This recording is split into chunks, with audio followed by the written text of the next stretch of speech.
Mātou te whiawhia foi le nei whiawhilo mātou tua.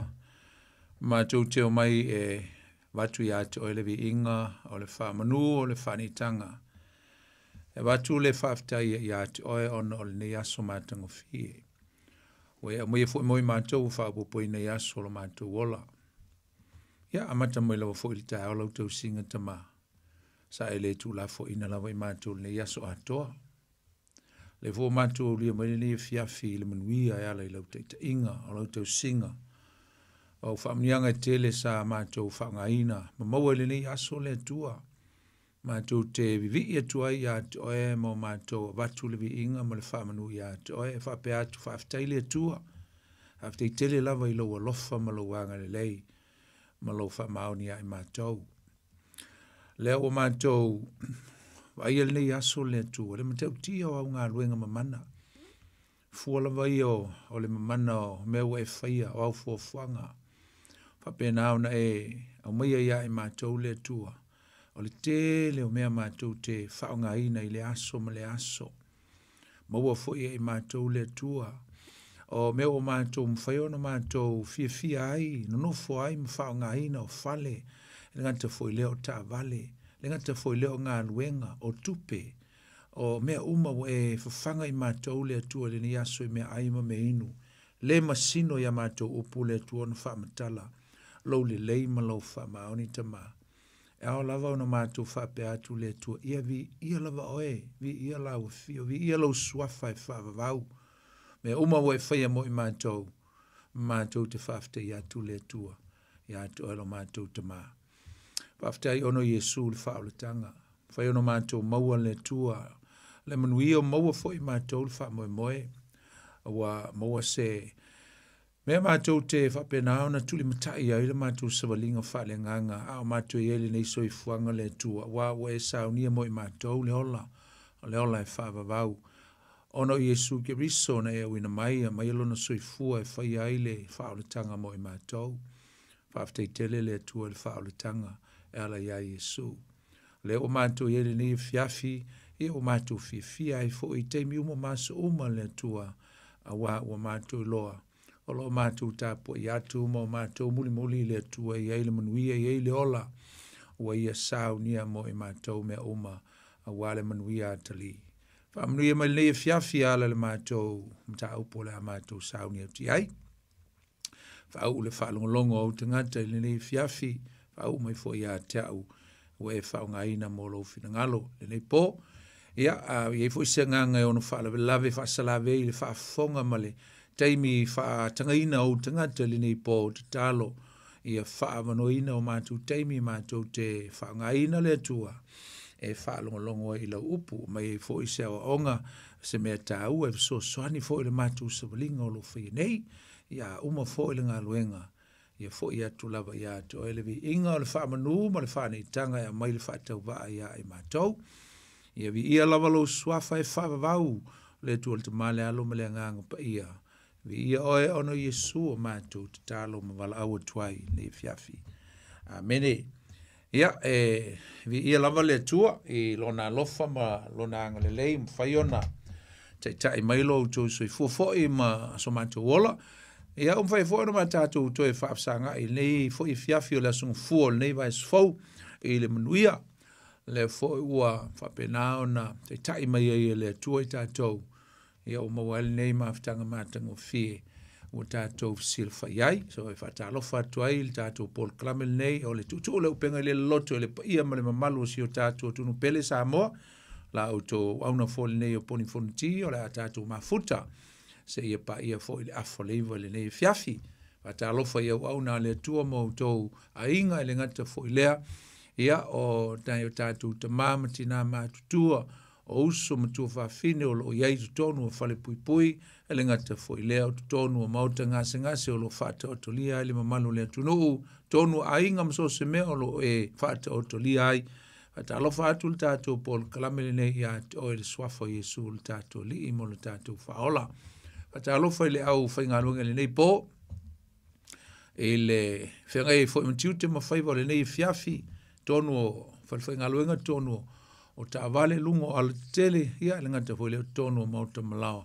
po fe lava se tunu o le whaafonga mai ai au e ngalue, po fe fo se meo e ngalue ai ni fiafi. Ia malo le taua, malo le whai whaiva, ia manuia ngā luenga le nei po. Wata alofa atu i le mamalo le tunu o lo asia si mai fo i tutonu o le mato ai tele au kilani i nisi le nei o nau tiutema. Le ngata fo i lea o whonutanga ma whtanga ainga, le ngata fo i lea o ni whale lave o le nei sui fuanga a lo tātou iai. Alofa le tua ia whamanuia i fuafuanga uma o lo whenga iai si o na toi tali watu. Le ngata fo i lea whata alofa se tasi o le teimi momol nei o lau whafonga mai le tātou por klamel neu tutu le Upega ile Loloto whapitoa le whata alofa ia to le ni fiafi le uso mal tua whine ia ke riso e whamanuia le tua ia te oe tātou por klamel nei ia anga le lei le tua maua se mea tāua mo oe ia le ngata fo i leo i tātou uma o le ile nei fiafi o le a tātou mafuta. Ia, whata alofa fo ile sunga ia sau lo tulai mai le foe, ma lo sau ngalue, ma lo le tautu atunu, ia le li. Ia, o le nei fia fiafi Samoa, ia o le tātou polklame masani, tātou teltel no, le tātou mta upu, ia le fo ua whai fuifo, ina ia ngoto, ia fo ia le lao le tātou mta upu po le tātou polklame, e whaatitau i mea o loo tutupu ai le ngata fuirol wawa i atu i mea muli muli o le a tātou woot iai i le lumanai po kalame le tua eschatology po mata upu i mea muli muli po aso muli muli.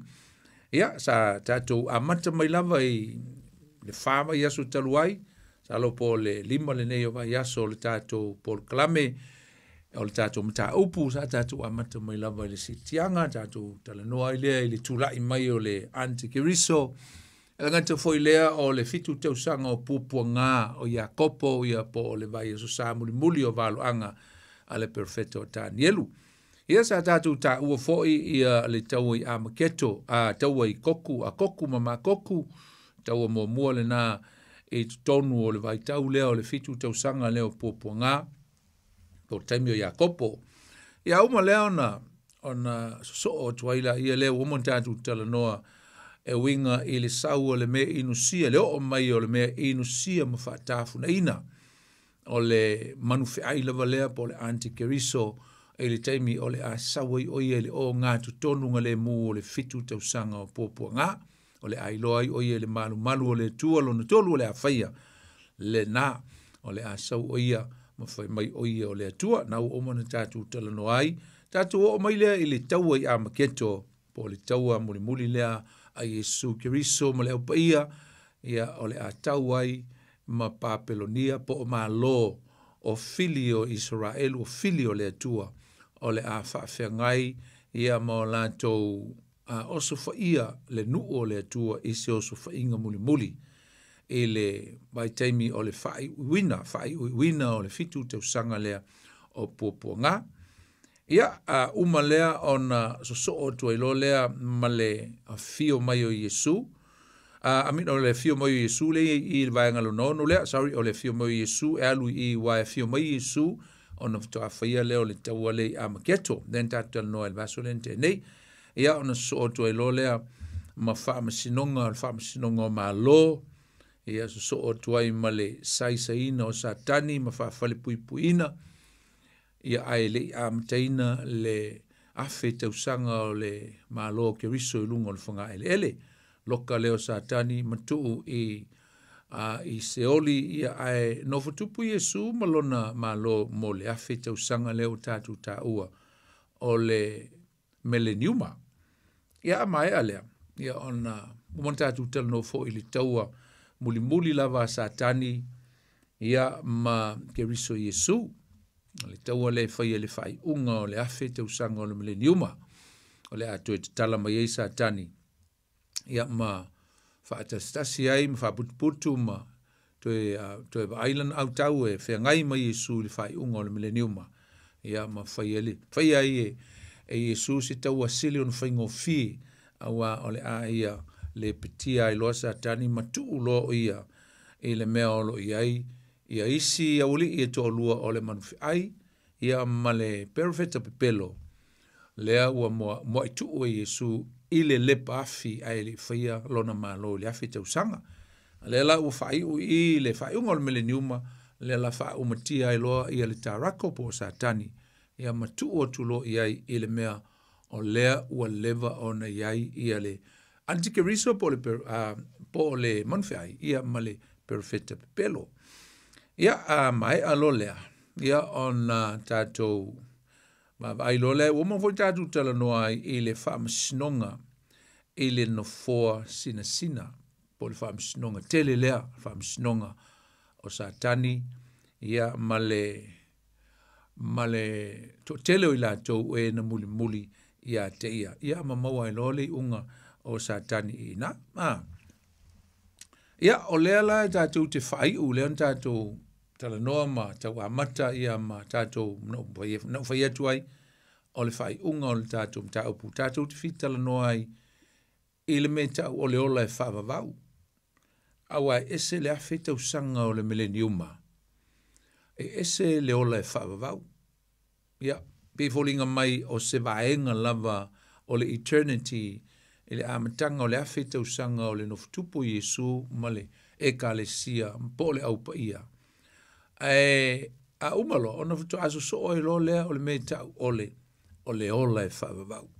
E lui foai ia le aipa ia mai le langi, ma mai ai ia le langi fau, ma le lalo langi fau, o le Jerusalem fau, ma o le a mau whaatasi ai loa le atua, ma ona tangata pa ia i le ola e whaavavau.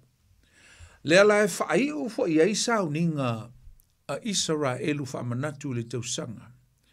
I le whaawinga tonuina o le mele tau o sauninga o le tape na kuro. Ia po o whale a pitanga.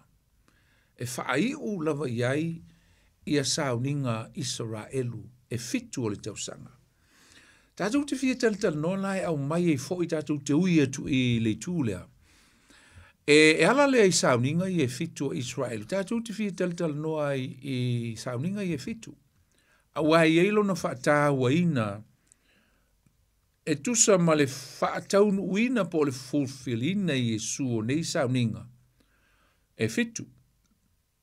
Ua uma o na saunia po ua uma o na whaataunu uina i Yesu sauninga whaamanatu ia Israelu e wha. Ai toi tonu la lea tu toi. E la vea ai la maleola e whaavavau. Po le sauninga lea, po le vaenga mulimuri lea tātou te tala noa ai. O te ua o le ola e whaavavau. E ma futa ai, ia le atua, ma toe whaatasi ai maona tangata i le parateiso fau. Ia po le ola e whaavavau. O toe fo i mai ai, po o toe au mai le parateiso na leiloa. Lea na leiloa ia a tamu ma eva le parateiso. Na tu ia ia le tu le tangata ina ia nofo ai, ma pule ai, ma ola ai, ma whana ai, ma ia ola ai se o langa e le pai ai se sala. Ai pita iane, ua sala le tangata. Wa leiloa ai e tena, wa leiloa ai le parateiso lea. Le mea na iai le mamalu le tua, where the presence of God was, and that was where God was dwelling with man. O inana mafuta ai le atua, ma atamu mo eva. Sa o le atua, savali vali, ma mafuta ma atamu mo eva, le matango fia o le felsipi sa iai. Aina le iloa ono le ansala. A leo le atu e fo iai le atua, ele mea tau o le tāpena kuro pe mafuta, ma ola whaatasi ai le atua i lona no fuanga pa ia, po lona mamalu. Whaatasi ma le tangata ua toe a toa. E fitu la sauninga whaapitoa lava Israelu. Masalo e whamanatua Israelu, te leo ni sauninga malola tu leilo. Ua umana whaataunu ina Yesu le wha. Ia au telo foi na whamanatu mai a Israelu talu mai ia le Levitiko, talu mai Mose, wao inaile, amata mai mta upulua lua tolu le taimi o le Paseka. Amanta mai nao na wha manatu e Israel wala tu sauninga ne fitu. Malo la tu leiloina. O le a wha taunu ina uma nei mea e Yesu Keriso lea na sau e la tu te le amani e ina. Mo la tu te ina. A o le wha autu o nei mea uma. O le toi fia mafuta le o le tua. Wha tasi mauna tangata. Me foi lea na lai o na vai se ata mātango fie. Ile au mainga e le tua o lona nuu ile mea sa nofo polongai. Mana o le tua ina ia a mai le whanau a Abrahamo. E a mai e ave ile mea na fola fola ilo la tau tama. Po la tau au ngā tama. O ina o le a sau le tua la tau tama futa whatasi ai. E to tonu o kanana o le nuu pa ia po le nuu ua tofia o le tofi o Israelu o le nuu o le tua. O le a whaia ina le malu malu o le tua matu o ile ato la au o le tua o le vainga lea o le iai o le tua. God dwells together with his people. Le malu malu lea o le a whaile o ngā tonu. Le ata ato le na o le tua malona fina ngalo i le lumanai. Na laio nei e whaasa o loto mai le nuu mai ai kupito. Ina ia o le nuu e luatu la tu te ma futai. Tatu lo le talaanga o le nuu sano nofo i mea e le tu mau. I le tele o tau sanga wa umi wha umi ono le wha long te tā. A o lea na mana o le tua ina ia vave o na halulu malanga ma tau nuu. Ai se i whaile malu malu. Se i nofo ai ma yailo na mamalu. Ai tāpua i whaatasi ai le nuu i lo lātou o tua pa ia. O le whainga malanga fo i la lea Israel. E atangia uma i asau ninga nei. I ona whaamana tuina. Ia e mese fo i la lo tātou vavai. I le whaataunu uina. E Yesu ina ua fio mai Yesu. Ma mafuta ma le tangata. O sauninga la e fitu o le sauninga mo o le paseka. Ia. O le sauninga lona lua, o le sauninga o le falawa e le whawhiteina.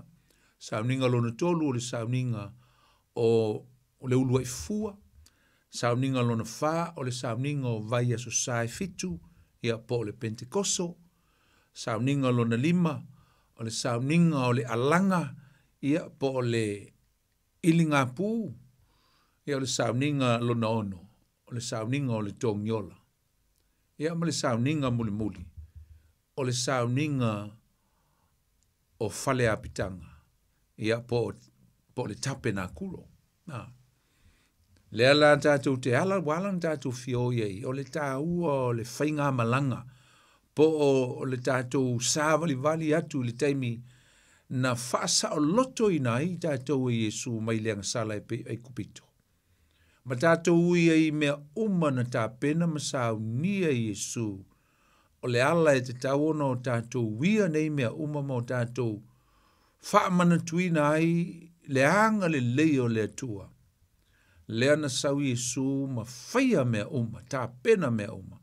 A o lea fo i e toe fio mai e wha uma isi sauninga e tolu i e tutoe. E wha mahe ai mea uma i le ngata mo Israelu. Ai mo le lalo langi uma. Sauninga mo mua la usum tu whawhine. O le amtanga fo i leo le wha o le tanga mo oe mau. O le sauninga o le paseka. O le leptiko lusu ma le tolu o lo iai le wha o le tanga i le sau o le tua e wha ola Israelu. Na o lo iai le tala ina. E mana tua Israelu le wha o le tanga. Le mea na whaia e le atua na ave ese mai e la tau e le atua i le aso o le paseka. A o iei tu tonu e kupito. Wha tonu ina e le atua o le asau le angelo le oti. Na iei le mta upu e lusu ma le tolu le tiko whai upu e whae o lava i le valu. A nga i atua nga i le sfulu ma le lua. Wha tonu ina i o ese fasi manu mai o la tu toto. E tāi whai tu toa. La au wha lava po lentel o la tu whai tu toa. E na ia i loa ai le toto. Na sau leo le angelu le oti ma pasi loa. O le ata o le wha o le tanga o le lavea ina e le atua. O le nei nuu whaingita mai le polonga sa iai. Ia e whapena fo i tātou. O le ata o le sa tauro o loo i loa i le whai tutoa lea. I le taimi o le paseka po le pasi loa o le angelu. O le winga ngā o le upu pass over po le pa ua sopo ia po ua pasi loa le oti. Mo le afe mai le oti i le ainga ona o le toto o le manu. E whapena fo i tātou le wha o le tanga e ala ia keriso Jesu i lunga o le sa tauro. A wā o le tā ina i le isopo o whai tutoa o whale o ainga. E tā lunga to e tā au tafa. Ngai waile ua maua le shape o le sa tauro. O le maliu Jesu le sa tauro, le ata lea o le wha o le tanga.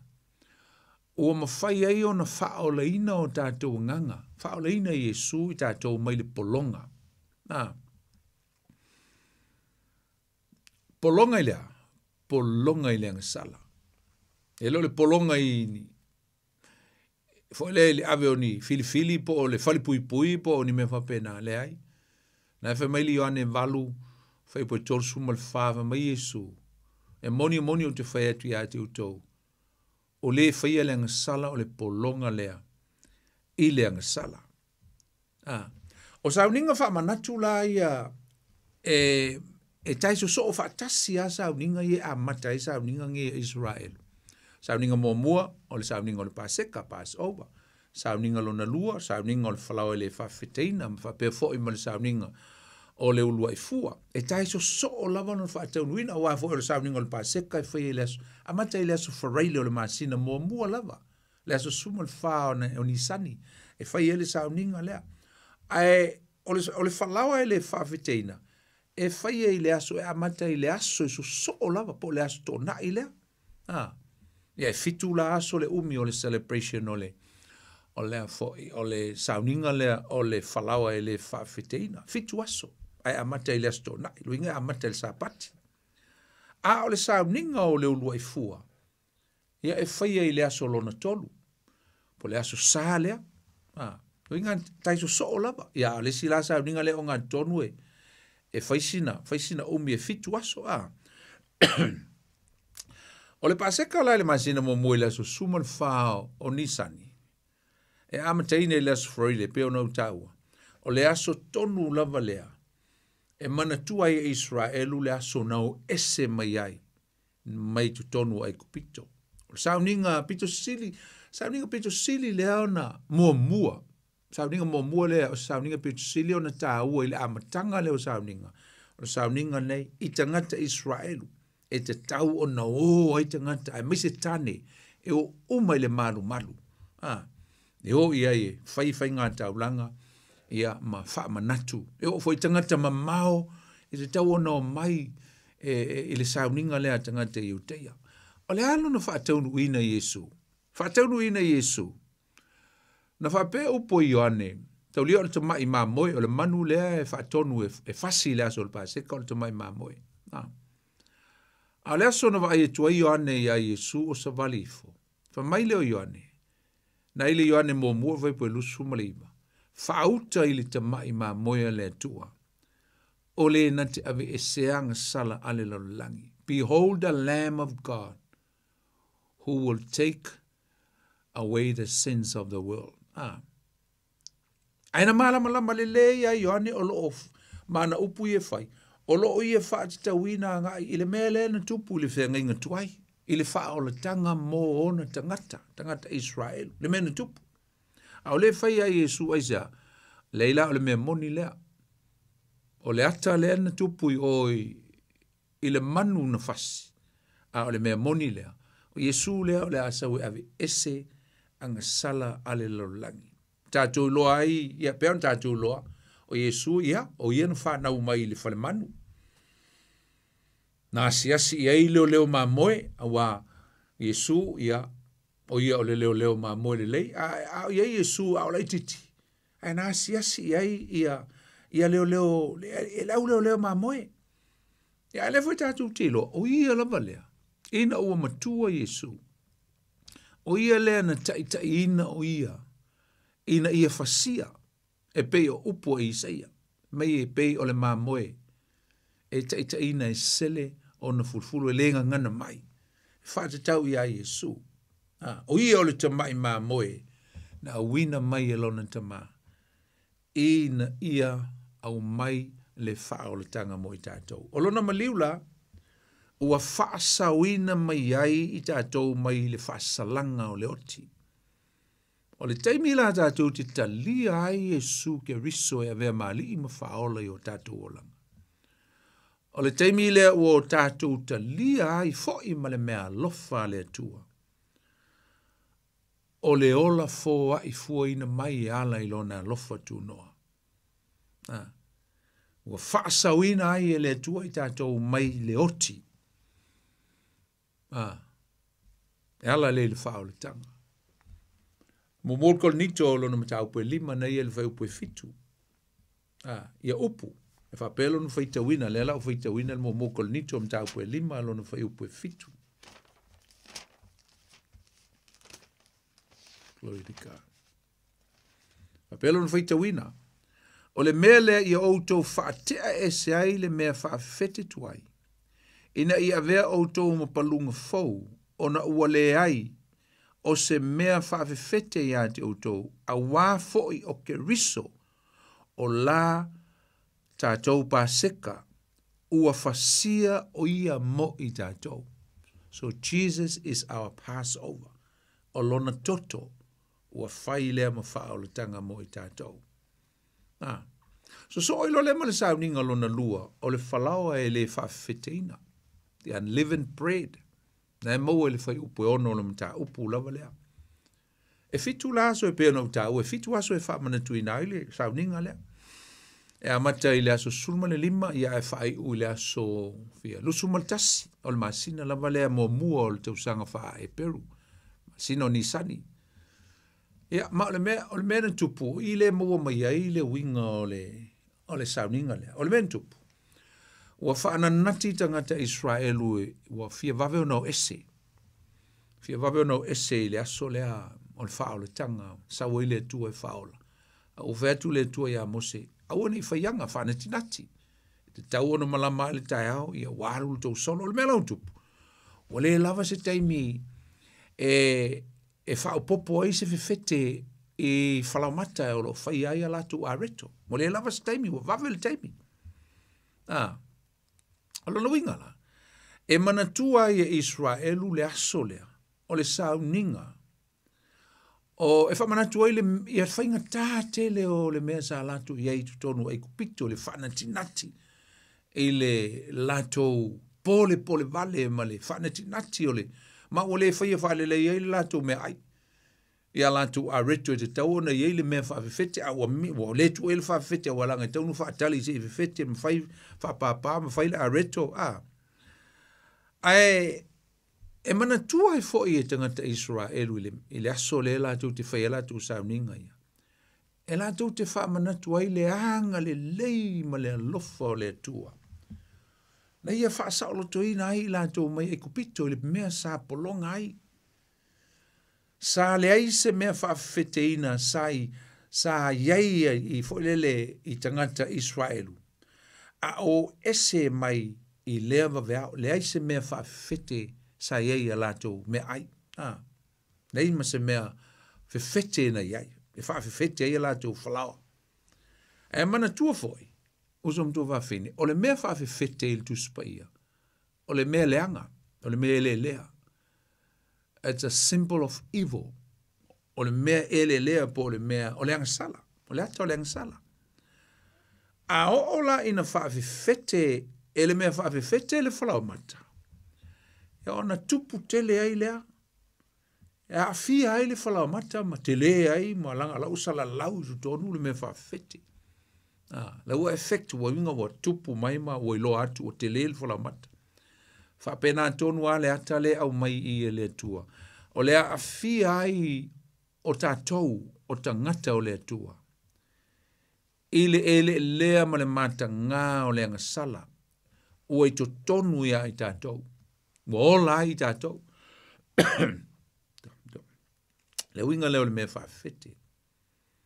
Sa whaia le masani e tangata i uteia, e whai taulanga i le atua, i manu mamā, e tōngi o laia la tuwang sala. Ia e mana tua, wana o sina taimi, it's temporary. Lai mana o mia se mea mamā, e whai taulanga i le atua. Masani i tangata i uteia. E piki pe select i mo meo mea mamā e mana o e whaave i le atua, whai i le atua taulanga mamā. Lei se mea whaafefete. Ia aso no whaala velave o la tu sauninga ia, po la tu taulanga ia. Wana o ni mea e le tu mau. E le tu mau ma e le ato o toa fo i le mamā. Malanga e le tu mau ai le wha mamā ina o i la tau. E le tu mau ai fo i la tau wha maangalo ina i la tau manuia. No, they are all temporary. Wana o ni nai taimi. I o foi le lista usanga, ko i o foi. Tu e wha maangalo foi, tu e whai tongi ola. Roinga e le tu mau. A o Yesu, wana o ia e ato toa lona mamā. O ia o le Mesia, o ia e ato toa lona mamā. Wana a pau foi leo le taulanga e ato toa lona mamā usum tua whawhine. E tongi o lai, e mawhai ona tongi o lai na ai tātou, ma wha mā ngalo ina moni ai tātou, ma wha ma mā ina ato toa ai tātou, e le toto Yesu Keriso. Na, o le ata atoa lea, o le areto la ua le whaafewhete ina. E whaasino lea ia Yesu Keriso, e mamā ato toa e le ai seanga sala. Ua veai o ia, wana o ia lava o le tau langa moni e mawhai ai, o na ave e seina anga sala a le tangata, pe o e mau. Na ili yoane ono lono whai upo e tolu suma lima fitilai Yesu, o au o le areto le ola. I am the bread of life. O inga ele ngata ave e seina ai e Yesu a tātou nga sala. Ele ilona maliu. Ai nate whaasauina ai fo i o tātou nganga. He will save our souls as well. Not only he will remember, e mamā, e wha mamā i nai. He will purify our sins. E replenish ai pe, ave e seina ai ato toa e le lea ma le matanga o tātou angasala. Ai le ngata fo i lea. E nate whaasauina ai o tātou nganga. I lona mamā ato toa. Mai lea masisi me, whain tātou o, e whamangalo, tō mai fuito angasala, ko yo, whamangalo, tō mai fuito angasala. Ai o Yesu, tasi lava. Tasi lava lo salamo, tasi lava le whamamaina, ato toa le tangata pe a whai whamaoni ma whatutua. Sauninga lona tolu o le sauninga o le ulua i fua, usum tua whawhine, nai le whai upo se fulu o le mata upu lava lea. Taulia le tātou te sawa li vali atu, ile la sanga o le whao le tanga tātou te ui ai. Mwhaiona tātou maua le tāpe nā kuro. Tātou amata mali pāseka o le teimi o le whao le tanga. Tātou lo lea, e le ai masi ato o toa i tātou pe a tātou le o whatasi ma Yesu le tātou savalinga. O ia e mamā ato o toa, e mawhai ai ona maua i tātou le ato o toa. Whawhewhele me lona tolu, o lo whaatau fo i a Yesu. A tātou te le iola i le whaatau nuina Yesu, o le sauninga o le ulo i fua. E āmataina i le aso e so ma le aso, na āmataina i le sauninga o le whalawa e le whaafeteina. Ia po le aso sifulu ono leo ni sani. Ia po le aso safo. O le sauninga o le sele-selenga. O le sauninga o le whaafetai. Whaafetai i le atua i mea uma na ia fo ina mai mo le nu, mo i lātou. Sa whaia lava la Israelu le nei sauninga i le telo tausanga. Ma lo lātou leilo ina. O lea lātou te whaamanatuina pea, o se mea e matua i sili o na tāua o le a whaataunuina i se aso o iluma. O lea le aso lea. o le aso o le ato e tū mai ai Jesu Keriso ma le tala le lei.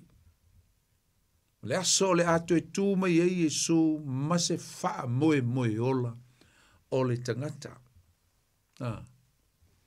O lo faa tau ia Jesu. Na mariu Jesu i le aso varaile, ai to e tū Jesu i le aso sa, tolu ia i aso. Whātaunu ina Jesu le Paseka, whātaunu ina Jesu le whalawa le whawhiteina, whātaunu ina Jesu le toitu. E whaia e whai taulanga, masani no whaia e whai taulanga, ia meta o taulanga, i le mā moe o le Paseka, the Lamb of Passover. Leng taru tala noa i le amtanga, i le aso sfurma le whao ni sani, i le Paseka. A o le aso so ai, o le aso se furu lima, o le aso mua mua lea, o le Paseka. O na wha manatu ai lea o le sauninga o le ulua i fua, i le aso se furu ma le ono, o nisani. Tātou te loi nai la o nei sauninga e tolu, pe ono tātaua. O ni sauninga e whela tai lava, e so lava, e overlap e a matalesi, ai le umalesi. O le sauninga o le whalawa e le whawhiteina, e fitu o naso, fitu le umi, e celebrate ai. Ai ole Paseka e amata le asfreile. Ai ole ulua i fua e amata i le aso tonai. O le ulua i fua e whaia i le aso sa. Sorry, o le ulua i fua o le aso sa e pa u iai, o le aso sa lea. Na whaatauru ina Jesu, o le sauninga e whaamanatu ai e tangata Israelu, o le ulua i fua o lātou whaatoanga. O le aso e sele mai ai le ulua i fua o le selenga. Masauni ai a watu o lātou taulanga. I mea o lulunga fua o lātou whaatoanga po selenga. O le aso tonu lava lea na toe tū ai Jesu mai le tuunga mau. Lea tā ua e paule le mua le kolonito o lono mata upo e sfulma le lima o lono fai upu. E lua se fulu. O ia o le wha polo o e namamoe. Jesus was the first fruit of the death. O ia o le wha polo le ale winga o le upu o le wha polo. Lona winga o le ulu ai fua, o le first fruit. A wha matala uli ili na i malama. E yeile selenga tele muli mai o le tue tutu lea o tangata wha atua ia Keriso Jesu i le aso si tianga e le i o mai. A o lea ua a mai e Jesu le ata o le mea moni o le a tupu le si tianga le tue tu lea. O le a? Le ale whaate te inga leo whaari mai Jesu, o ia o le ulu ai fua. O ia lea ua mua toe ola mai, o si tangata mua lea ua toe ola mai. Mai le tunga mau, mai le oti. E leo la salo, nanga la salo na toe ola mai, ai na toe oti pe o taua, pe a tafe oti. O Jesu, na maliu, toe ola mai, ala lava e soifua, e le toe oti. Ne ala lea ua avea i a te ia e Paulo le taito lea po le suafa, o ia o le wha polo mua, the first fruit. Po le ulua i fua o le wha toanga. Ai sa, o le wha toanga e koko le palapala.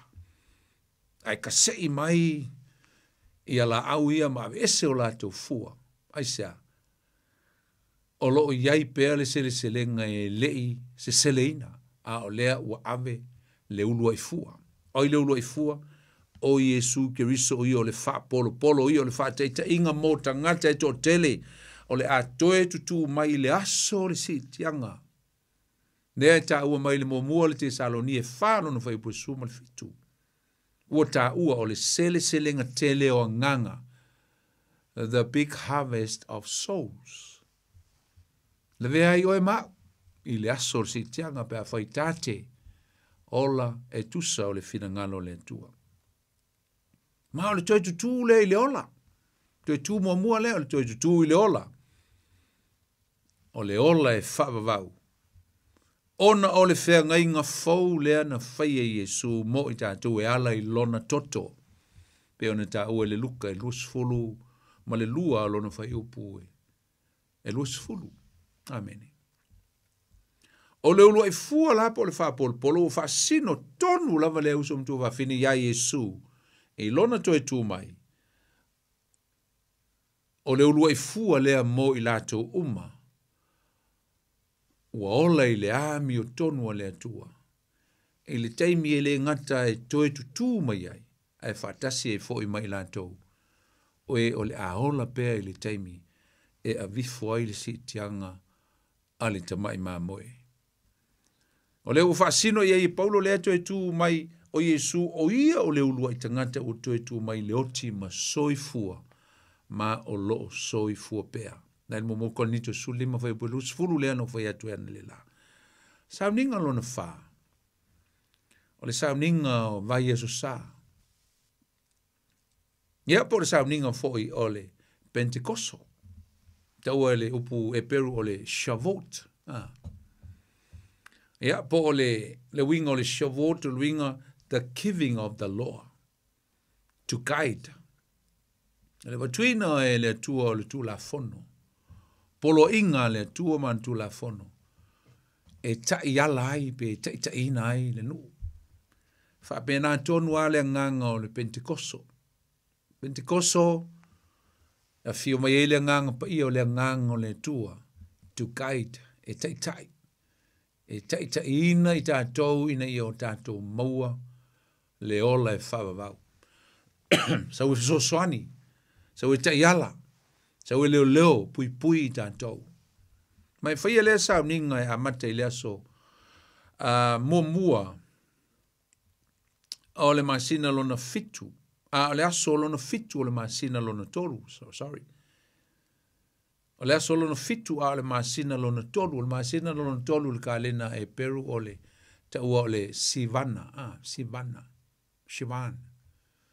O le masina o le aso lona fitu la. E whaia le sau ninga lea. O le sauninga lea. O le, matawho le winga o le upu lea o le Pentecoso o le lona 50. Pentecost means 50. Luinga la o le aso lona 50. Mai ana fea, mai le aso na toe tu wa Iesu. O le aso na toe tu wa Iesu e a matai o na whaitau me tau o vai aso sa. Ia po o vai aso e fitu. Fitu ni fitu o fase fulu ma le iwa. O inga o fitu o vai aso. Mai le aso na toe tu wa Iesu. Ai o lo ele Shavuot. O le aso lona 50. Ngonga uma le whaiva, lona 50 lo. O le aso lea. E mana tua i Israelu. Le avaina e le tua o le tu la fono. Le luifo o le tua mailunga.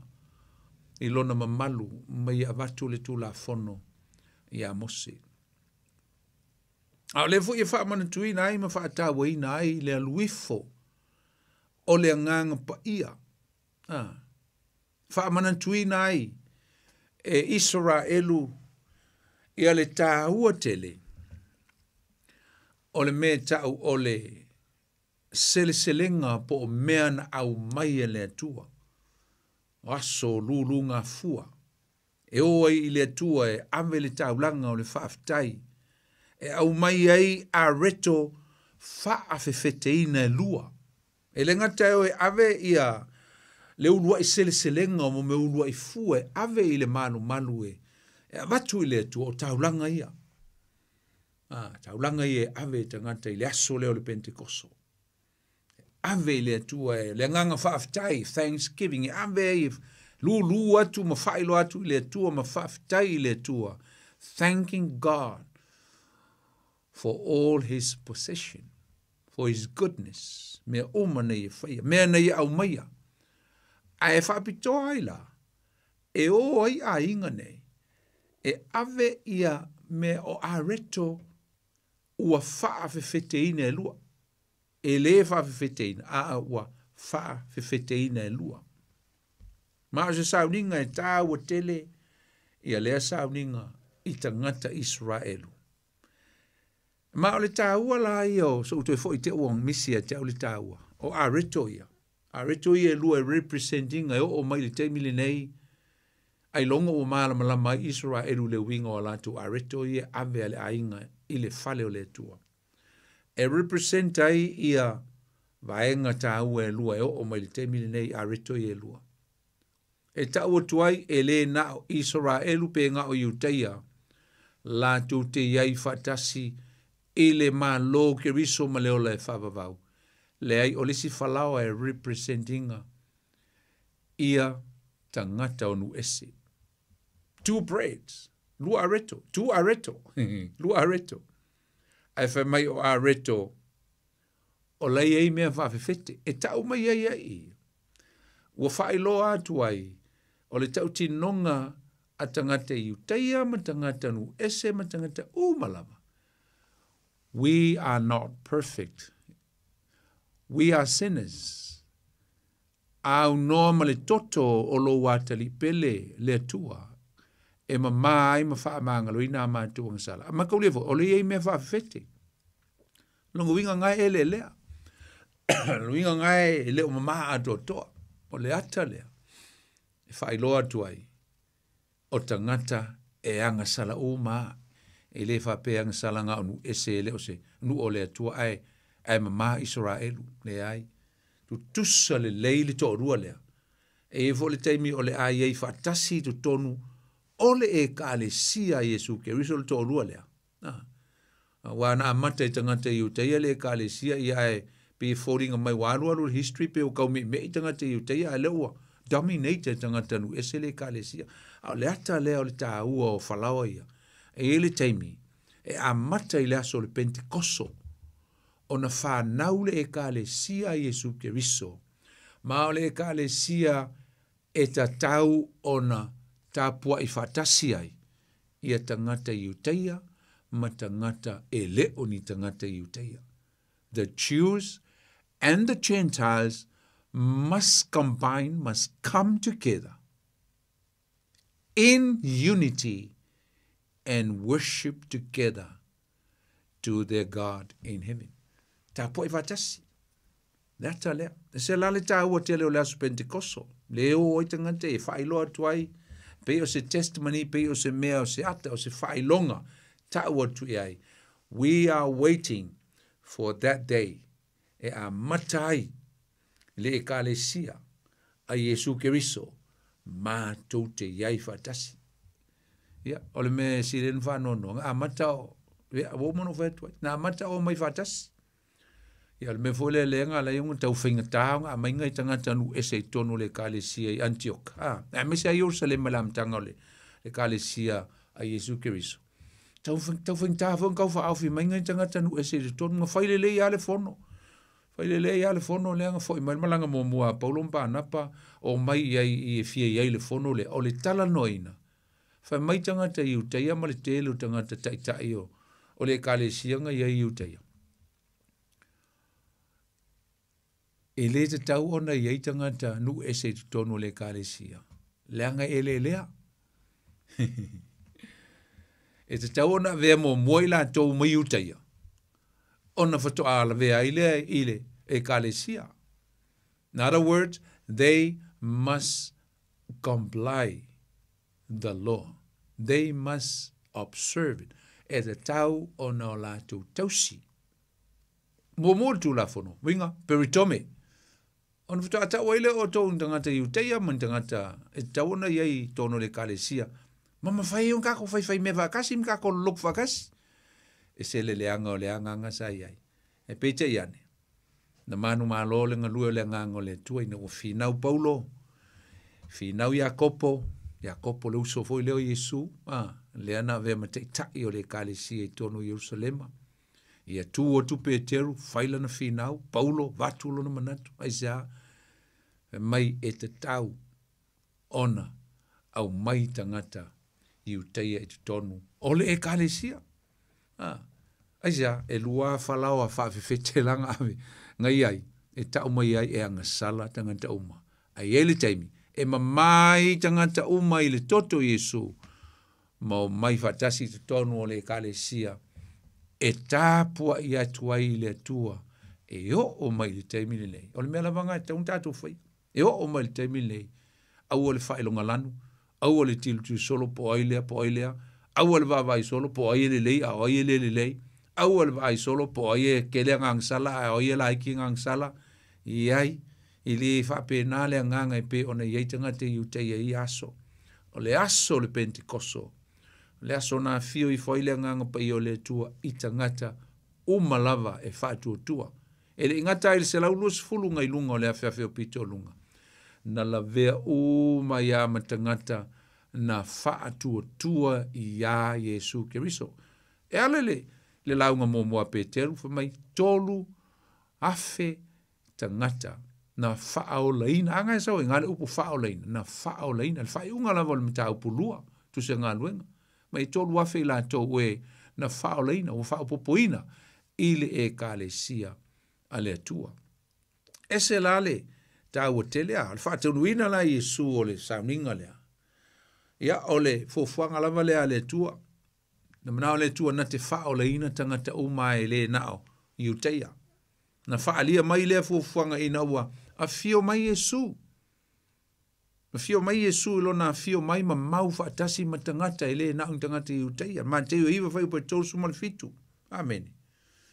Lo iei upu whapea ufetela Yesu ua tele le sele selenga ai ua le ai se au whainga luenga. Ta mai ia te talo atuia i le atua ina ia awina mai nisi la tauti se sele le sele selenga. O le sele selenga e a fia i tangata malava e le na whaapitoa na ni tangata e leo ato o toa o la toa o langa. Sele selenga, te lo le sele selenga. O le sele selenga, i la ufa i le wina o le sele selenga. E le un tangata le lei. O le sele selenga, o tangata angasala. Kangaka mamai. Tangata leengi a inga. Homeless. Tangata tu la fo ina. Aisea.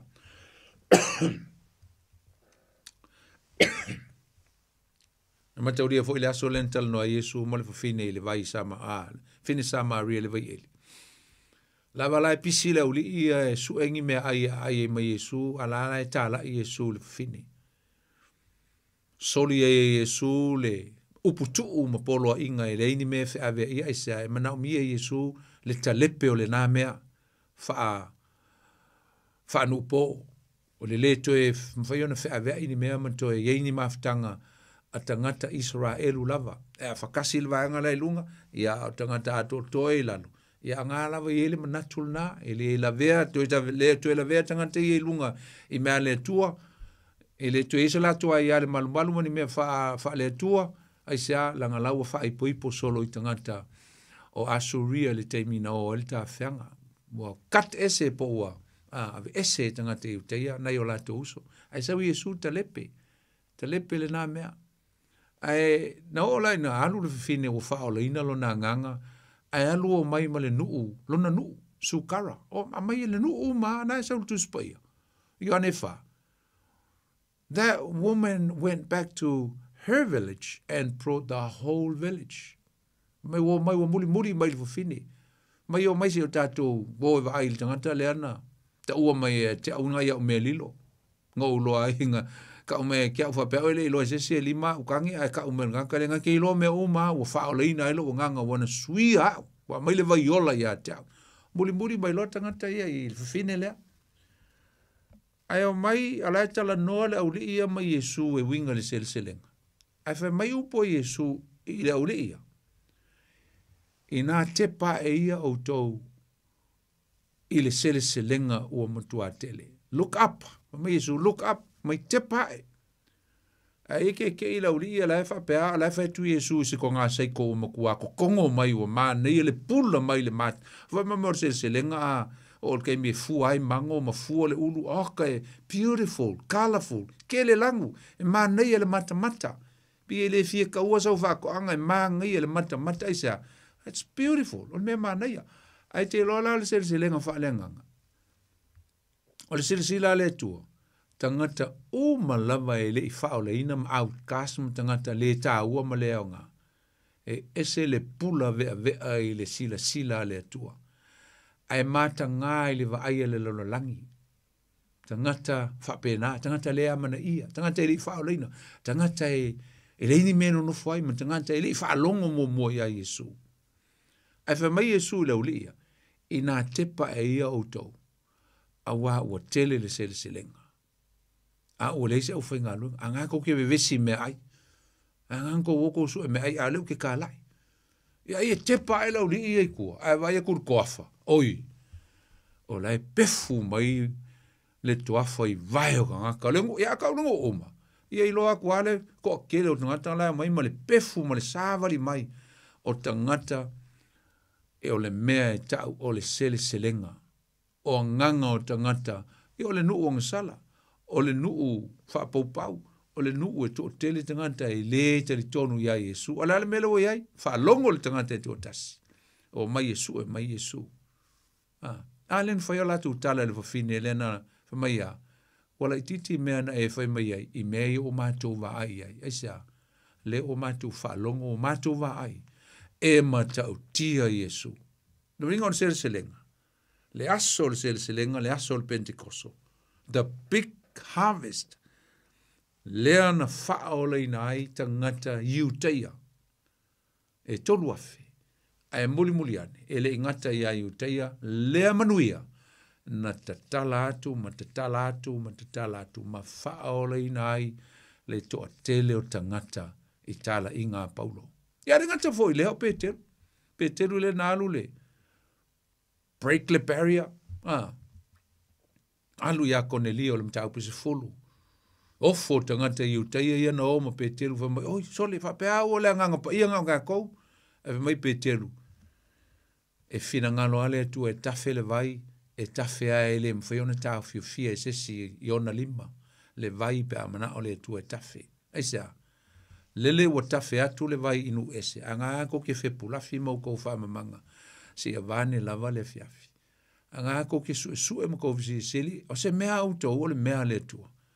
O folfolanga le tua, o le nganga o le tua, a lele wa kau kala maitanga te e ngangana ese ma, la tu talia le upuma, ma lātou salamoma, tu ina atu o lātou o langa I le li. Ai hau tau niuteia. Ia ngā al tau bāwa ai ai tau tu la fono, ma mea ngai tau te mita ai ko privilege. A lele wa halu le nganga pa I enu ese. A pena umai le aso le Pentecoso usum tua whawhine. Nā fio mai le nganga pa I le aso ma, whana wina ai le ekalesi a Yesu Keriso. Whao la ina ai tangata e tolu wafe le launga Petelu. O na sala laua tua ile o le tala le lei inu ese. Ale na, wha sino I ai whalawa wha fefete ina I e lua. Lea ua ave ese ina le wha fefete ina ua ta lia Yesu I o langa o tangata. Wha mai le fesili e tangata ia na wha longo I le launga Petelu mua le lua le lua tusia ngā luenga. Wha mai, so mai lau soe, le au soe. O le ha ese mea te tau ono mātou whaia. Aisa, wha mai le whamtalanga o tuia o lātou loto le upu. O le ale mea na launga I Peteru le o tuia ai ia loto o tangata iuteia e tolu afe le upu o le tu. O le ale mea na tuia ai o lātou loto. Na tuia o lātou loto I le upu po le tala le lei e winga I a Keriso Yesu.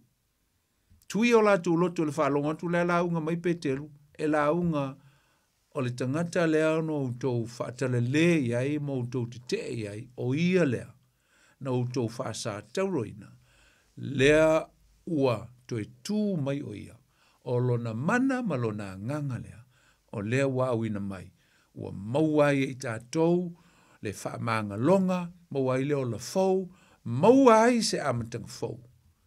Lea no tau te teina. Nāle mea tupu, o tui o lātou loto.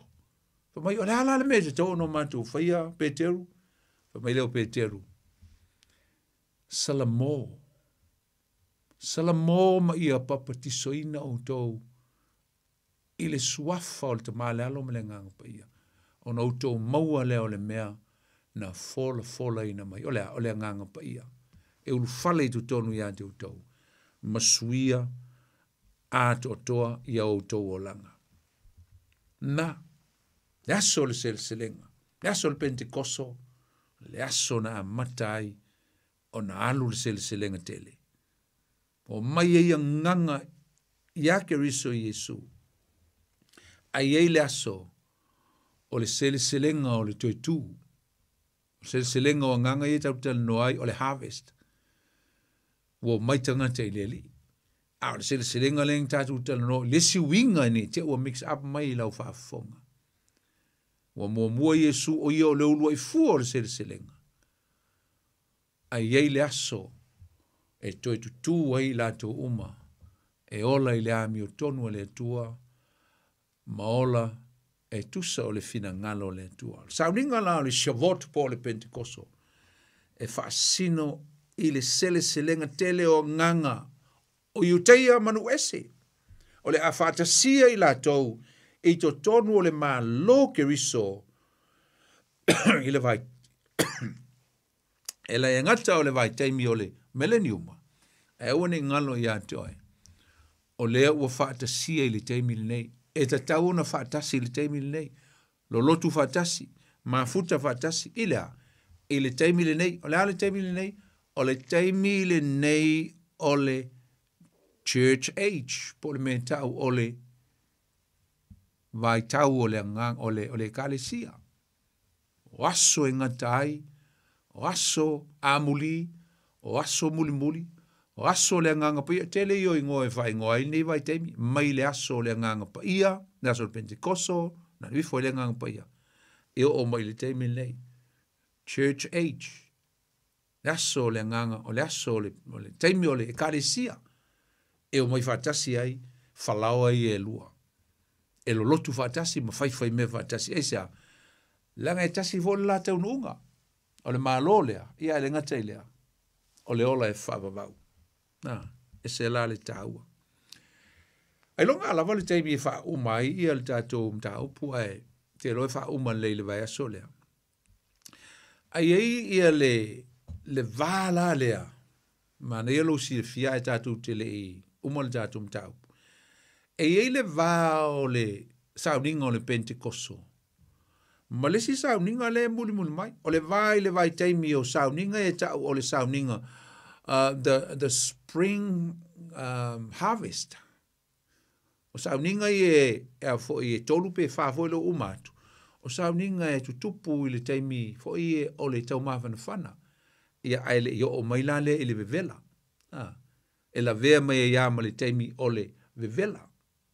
I le vale, a matauria la. E o malo le Pentekoso. O le ualu le vai teimi o le sama po le vevela. Ai la talata atu, ringa whesi na umi, pe tolu pe whama sina e vai.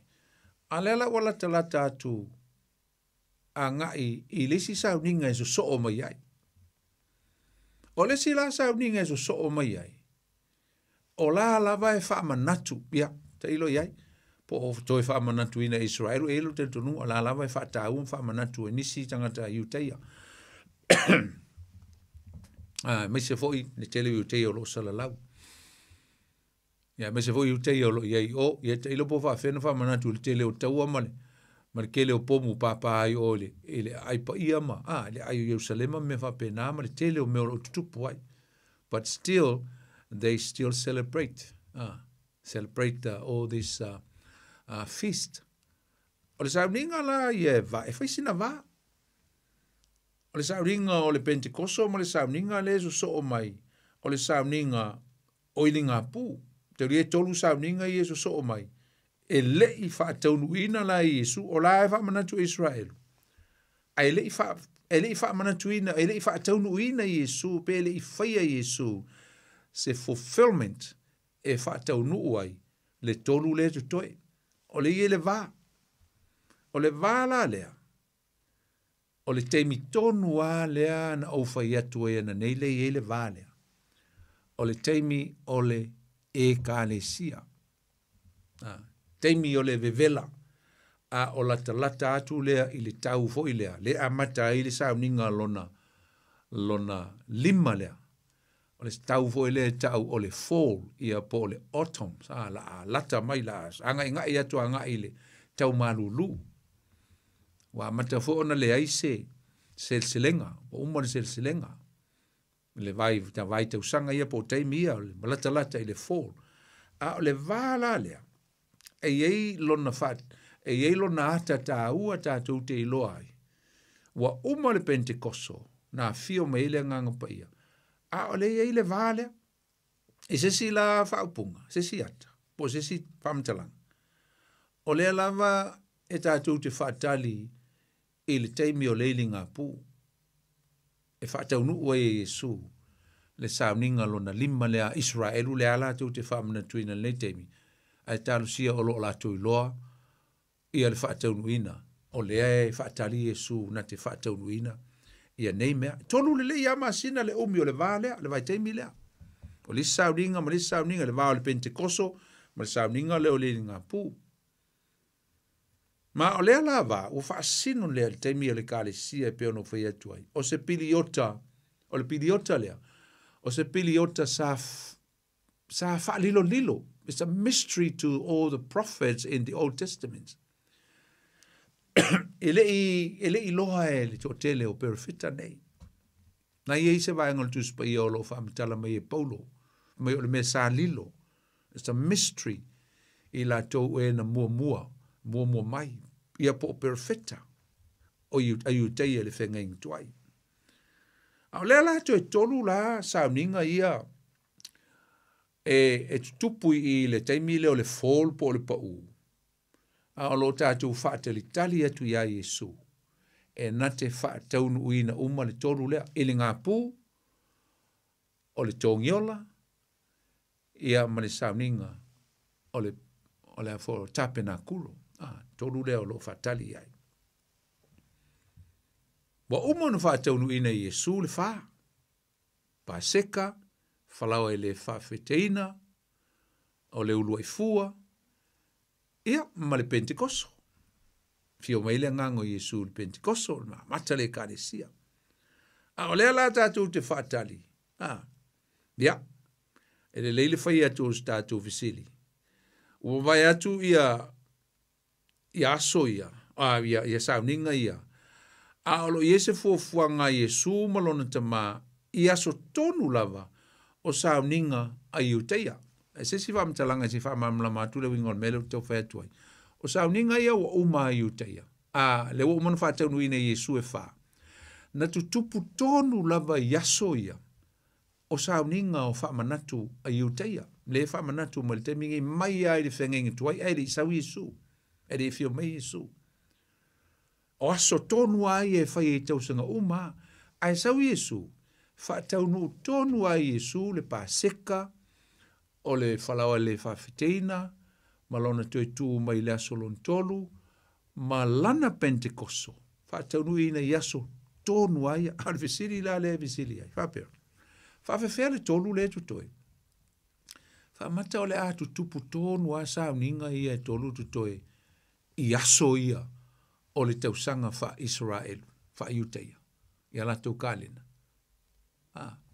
Ia, who knows? O le aso si le fia. I fo isau tali e te walau mai le nefia fia.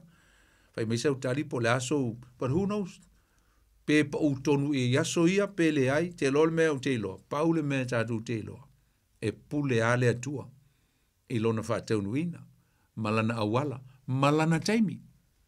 So it's all up to God for his timing and his ways. It's all up to God. O le mea le nā le atua. Ia le li. O le sauninga la lona lima. Ia te loa o lea ua to e se folu ma le whāta to minuti. Ai le leile te tala atu peo le tātou leina. A le ia se walau mai. E la utatal no atu e le sauninga leo le li ngā pū. Ia, te rola tātou le o i le tāpena kuro le fiafi nei. Le ana la ion tātou tal no le manei o le savalivali atu o le tangata kerisiano ua whaao leina po ua talia Yesu po ua maua fo le whao le tanga po le ala wala e te iloa ua e maua ele whaalutanga i lau lotu ngai te lotu ai. Awane ngalo ia toe, o lea te ui mai ai sauninga ia, o lea te ui mai ai. Ne ai ma se sauninga o sauninga ia e misi ia toe. Pe a whai o lo e sa vali se sa valinga whaale nganga. E o fo ila le sauninga leo le linga pu, lea tātou te whital no ai pe alawa stein. O le sauninga fo i mo oe. Fa manatu Israel, o le sauninga mo Israelu, ma tātou uma aisa. O le ili ngā pū, o le sauninga o le toia fio mai o Yesu, i le si tianga o le ekalesia, le sauninga mo le ili ngā pū. Na. Pa tau tonu lava, na ie le Levitiko lusu mal tolu o lonu whaiupo, lusu mal wha. A mateina le nei sauninga, i le vala aua le tua, e alai pū nei la ili, iona tangata. Ina ia malolo, you have to rest. Whai tonu lava i le aso lona fitu. E le ai e ni ngā luenga tangata Israelu e whaia. They observe what they're going to be a good rest, that they're going to just resting on that particular day and worship God and just meditate upon the Lord. E se fulu aso e whai ai le sauninga le nei. Ne umio le nei sauninga. Ma o aso nei, e amata lava i le ilina o le pū.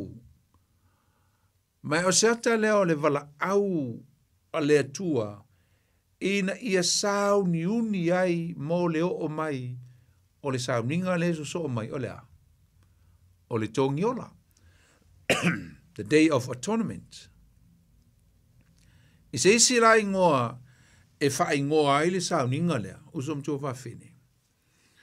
O aso e se fulu o le maufa, aso e se fulu o le ofo ma le matau, ma le ngatete o tangata Israelu i luma o le atua. E aso lea o le ili ngā pū. O se taimi e whaalata atu ai le tangata i le atua ma le salamo, ma ia tau mawhai na ia, sao na ala i luma o le atua. It's time to repent and get right with God. Ma leu tala atu tātou leina pe fia walau mai, tolu fitu, ta silima i tolu, walau mai ai, pe fia walau mai, le fiafi i le tātou mata upu. Nā lo i le Levitiko e luas fulu, ma le tolu alonu whai upu e luas man wha. Wha tonuina i le atua no tangata ina ia, wha poto, wha tasi, ma mana tuai polo a inga, ma tu la fono a oili ina ia pū i to tonu o le ai o Jerusalema. O le whaataunu ina la Yesu o le sauninga leo le ngā pū. Usom tua whawhini. E whaataunu ina Yesu i lona fio mai i le aso o le siitianga. Ia oe pe a whai te le tonu le siitianga. A whai te le tonu iai. Yeah, that's okay. That's okay. E le sa whaina. O le aili na ai le pū. O le aso le fio mai ai Yesu. E avatu lana e kālesia o lana mana mea. Na ele mo kol nito mta upo sfulu ma le lima lona fai upo e lima sfulu ma le lua. Mo kol nito o lona mta upo sfulu ma le lima fai upo e lima sfulu ma le lua lo iu whapea. E whaafua se ilava. O le emo le mata pe ai lia mai le pū whauma. Awa e lia lava. E toe tutu mai ai o e na oti male ola pea. E li ua foi i tātou. Na e whamatala mai e la apostolo Paulo le aso tonu lama lea. A lo whamatala mai foi e Paulo i lana tusi a te Salonia. Te Salonia o lona mata, momol te Salonia o lona mata upo e wha. A lona whai upo e sfulu, ma le ono suma le fitu, ma le suma le valu. Ma tau te whai atu foi le nei mea ia te utou i le fio mai o le li. O i tātou o e ola matutoe, pe a fio mai le li tātou te le mua i e o momoe. A wai a fio mai i le langi i le ali i lava, ma le alanga, ma le leo le angelu sili, ma le pua le atua. E mua foi o na toe tutu mai o e ua oti, o ia kiriso o na whaafua, se i lea o na aveina e o i tātou o e ola matutoe, whaatasi ma i lātou i ao, ina ia whita iai ma le alii, i le vāni mo nimo. Amen. A to e fio mai la Yesu. E fio mai e watu lana e ka le sia o lana mana mea. O na whaia i lea o se tausa maanga, o le whaai poiponga i le langi. A Yesu ma lana mana mea o lana e ka le sia mama. Amen. Na e whai mai le tu se whaalinga o lona mata upo se fulu ma le iwa. A lo iai na i tutonu i na, i le tausa maanga lea muli e Yesu. O le whae poiponga wha mai a, mai le whai upu e iwa. Ua whai mai fo i a tau, ia e tusi amu ia e watala ina le tau samaanga o le tamai ma moe. Ua whai mai fo ia i a tau, o a fionga moni a le atua.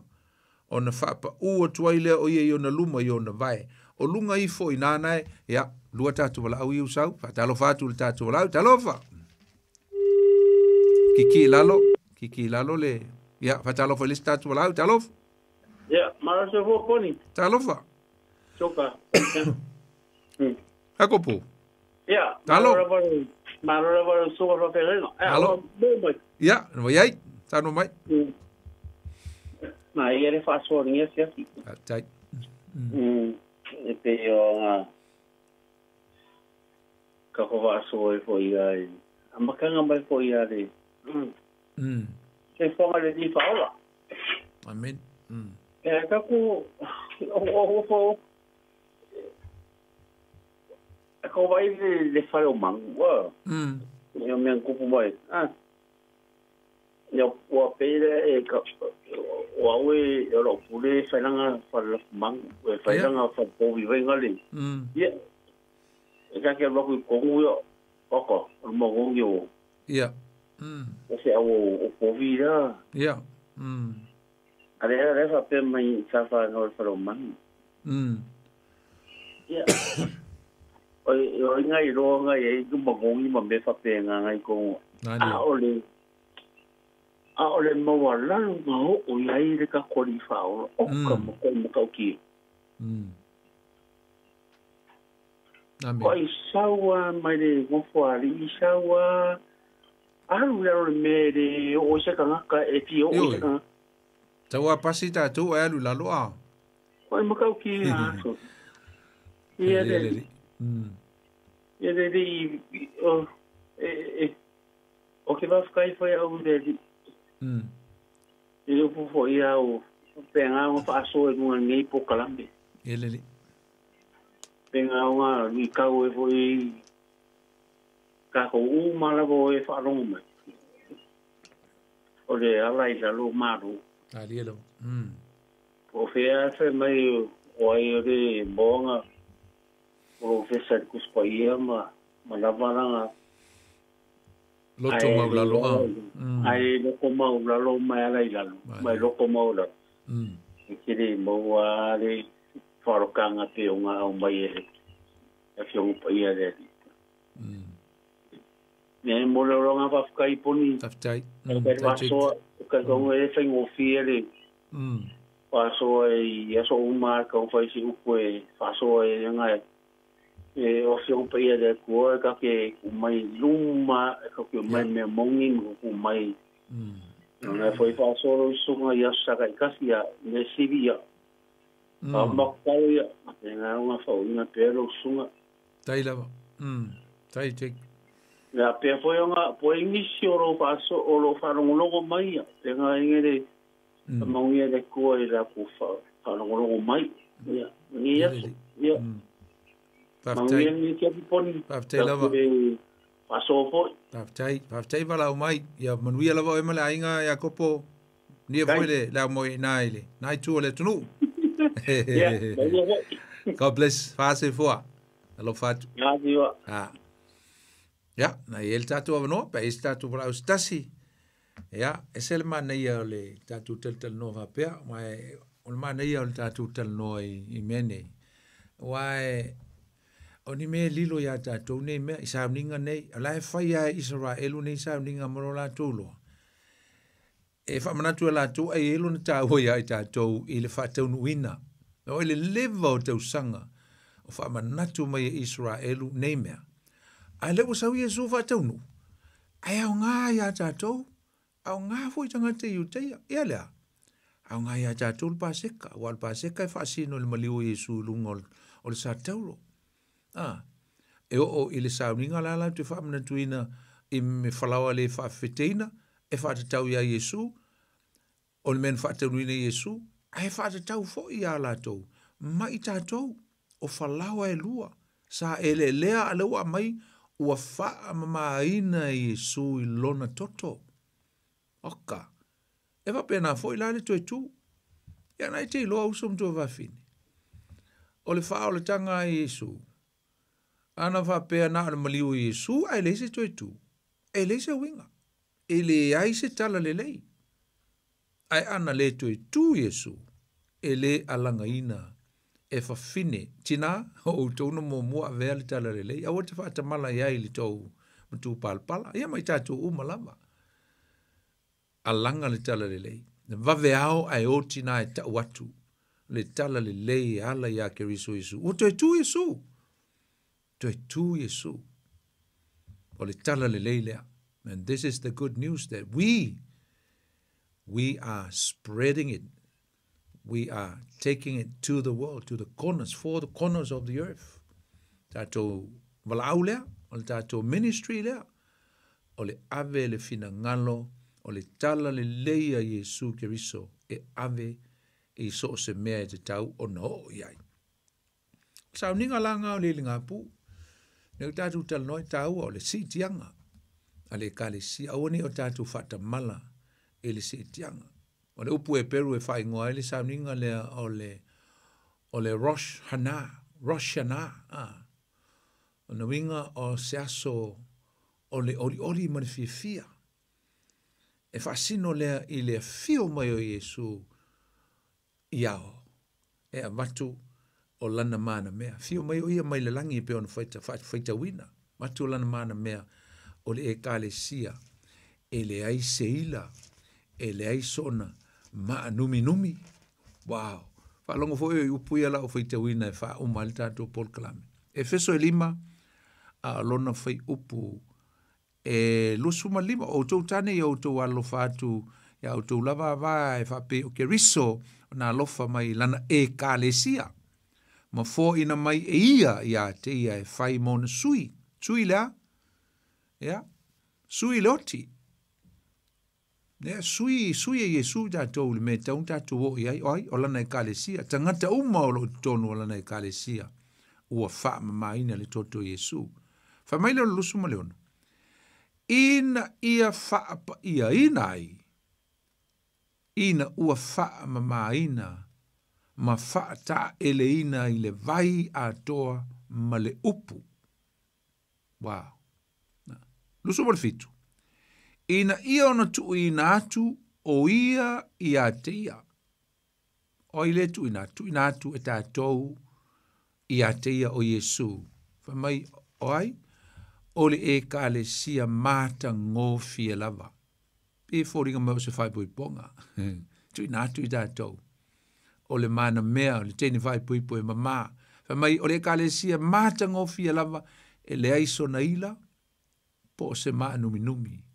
Po se tasi mea whapena, a ia pa ia ma ia le pōna.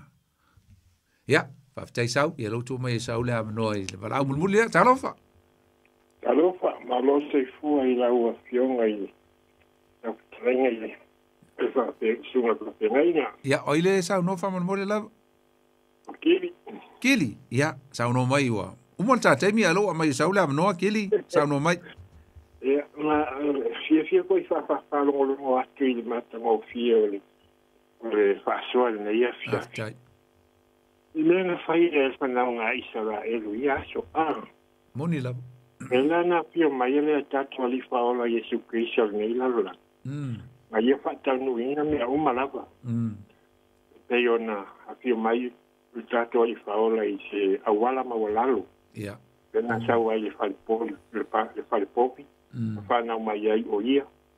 O ia o stangata loto mawalalo. O ia foi stangata lo ia ia nga malu malelo.